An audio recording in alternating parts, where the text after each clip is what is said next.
नमस्कार दोस्तों, मैं हूं सौरभ शर्मा। आप देख रहे हैं भारत 24। इंटरव्यू स्टार्ट करने से पहले शाहरुख का एक डायलॉग है कि अगर आप किसी को सच्चे दिल से चाहो तो पूरी कायनात आपको उसको मिलाने में लग जाती है। वो मैंने इसलिए बोला क्योंकि उन्होंने नागराज पढ़ा, चाचा चौधरी पढ़ा और टिन भी पढ़ा।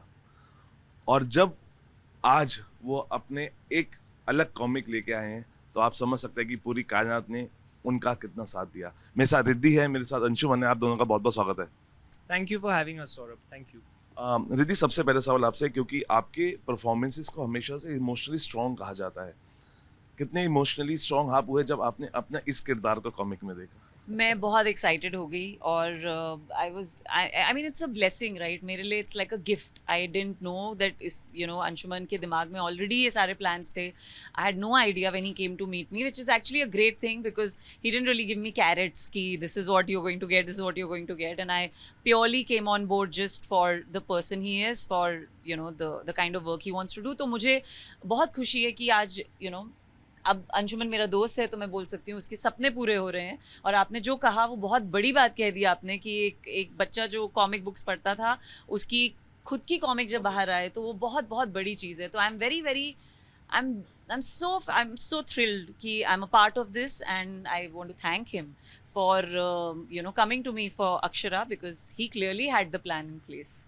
अंशुमन, जिस तरीके से मैंने बोला, और मुझे लगता है वो डायलॉग नहीं, मुझे लगता है कि वो एक सफ़र होता है।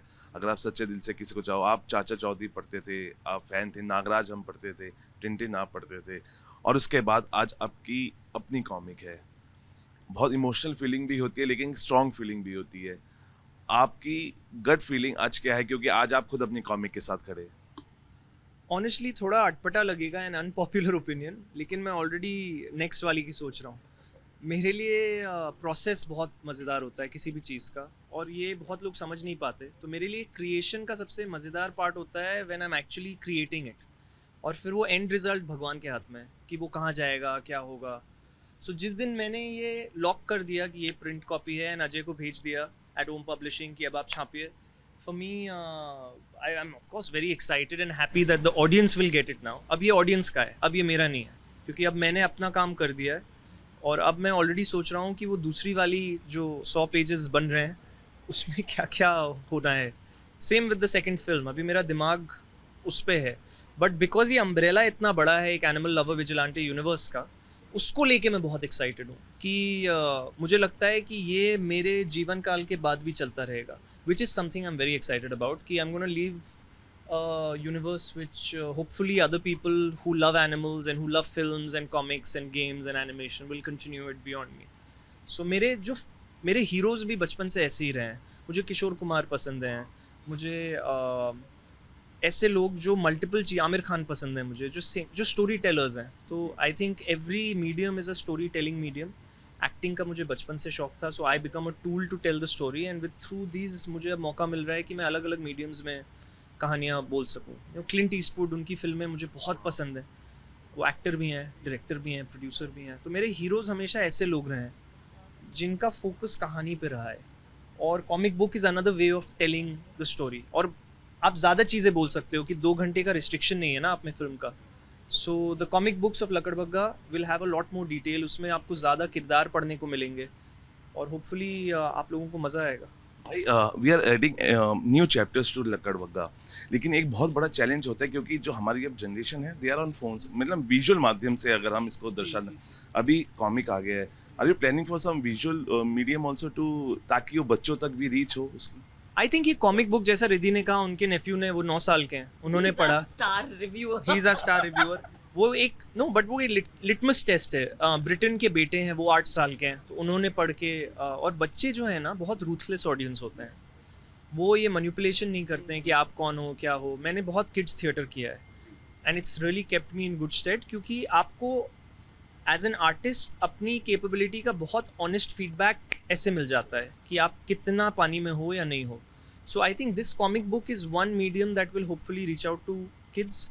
ऑल्सो उनको एक एनिमल विजिलेंटे यूनिवर्स के बारे में पता चलेगा, जानवरों के प्रति कितना ज़रूरी है उनको इज्जत देना, ये पता चलेगा। और फिर हम एनिमेशन सीरीज़ एक प्लान कर रहे हैं, और एक गेमिंग सीरीज़ प्लान कर रहे हैं जिसके बारे में मैं बहुत एक्साइटेड हूँ, क्योंकि मुझे गेम्स बहुत पसंद है। मैं खेलता अब बहुत कम हूँ, क्योंकि मैं एक बार गेम्स खेलना शुरू कर देता हूँ तो मैं रुकता नहीं हूँ। तो वो मेरा सेल्फ कंट्रोल है कि मैं शुरू ही नहीं करता अब, क्योंकि मुझे गेम्स का बहुत शौक है। सो आई एम होपिंग कि जब ये गेम आएगा तो I will be able to play it for a while. अच्छा, आखिरी दो सवाल, क्योंकि मैं आपकी टी शर्ट पे आपका किरदार को देख पा रहा हूँ, which is the best part you love about this? अगर मैं She's a badass cop, and I love that. I mean, you know, आपने कहा that you like I play strong female characters, and she's another one. मुझे बहुत पसंद है कि मैं ordinary लड़कियों की को दर्शाऊं, so that if there is a cop out there, if there is a girl out there who is thinking of being a cop, वो कभी ये ना सोचे कि ये सिर्फ सिनेमा पे होता है. So I don't know, it's my endeavor to always look like somebody who can be somebody out there. तो Akshara is another one, and I'm really grateful to have this character as mine. और आखिरी सवाल, second and third part आप क्योंकि इतना fast I have never seen somebody, but लेकिन ये gut feeling मेरी है, क्योंकि आप दिल्ली से, मैं कहना चाहूँगा कि ये हम ही कर सकते हैं कि जब हम अभी की बात कर रहे हैं तो आप आगे की बात कर रहे हैं, जब आगे कर रहे हैं आप बहुत आगे की कर रहे हैं। सेकंड थर्ड पार्ट के लिए क्या हाईलाइट्स अगर आप देना चाहें, बिकॉज आपकी मीटिंग भी हुई प्रेसिडेंट से, और ये फर्स्ट टाइम होगा जब हम शूट कर रहे होंगे थर्ड पार्ट को। सेकेंड पार्ट ऑलरेडी शॉट है इंडोनेशिया में, वी ऑलरेडी डन दैट। हम पहली फिल्म है, इंडियन फिल्म, जो ऑफिशियली इंडोनेशियन गवर्नमेंट के सपोर्ट के साथ, again cultural ministers, the whole system there was very helpful. We shot that film already, वो इस विंटर आ जाएगी, अक्टूबर नवंबर में रिलीज है उसका। Third part will be in the America, in Americas, so it will be North America and South America. And I was lucky कि जब Chilean president, His Highness, he was here, I got the opportunity to meet him. उनके साथ बहुत plans discuss किए, और वो बहुत ही उत्सुक हैं कि हम लोग इंडिया से वहाँ जाएं और फिल्में बनाएं। और ये हमारी खुशकिस्मती होगी अगर हम पहले इंडियन क्रू हैं जो चिले की खूबसूरती को स्क्रीन पे दर्शा सकें। उससे फिल्म का भी फ़ायदा होता है कि the landscape of the film keeps getting wider, bigger. हमारी ऑडियंस को वो चीज़ें देखने को मिलेंगी जो उन्होंने अभी तक स्क्रीन पे नहीं देखी हैं। इंडोनेशिया भी, इंडिया में कोई फिल्म इंडोनेशिया वेस्ट जावा में शूट ही नहीं हुई है कभी भी। शायद पठान अभी नॉर्थ अमेरिका में शूट हो गया अभी। So Chilean president met, so I think Pathan 2 की conversations हैं, उन्होंने मुझे बताया कि हाँ हैं। और so hopefully लकड़बग्गा 3 we are इस सितंबर में जा रहा हूँ 1 हफ्ते के लिए। तो अगर सब कुछ अच्छा रहा तो अगले वर्ष हम पार्ट 3 वहाँ शूट करेंगे। Thank you talking to us both of you. और मैं रिद्धि और अंशुमन के लिए कहना चाहूँगा कि ये वो दरिया हैं जो अपना किनारा ढूंढ ही लेते हैं, और किनारा आप देख ही रहे हैं, कॉमिक आ गया है, सेकंड और थर्ड पार्ट बहुत जल्दी आ रहा है। So keep the finger crossed. फिलहाल अभी के लिए इतना ही, आप बने रहिए भारत 24 के साथ।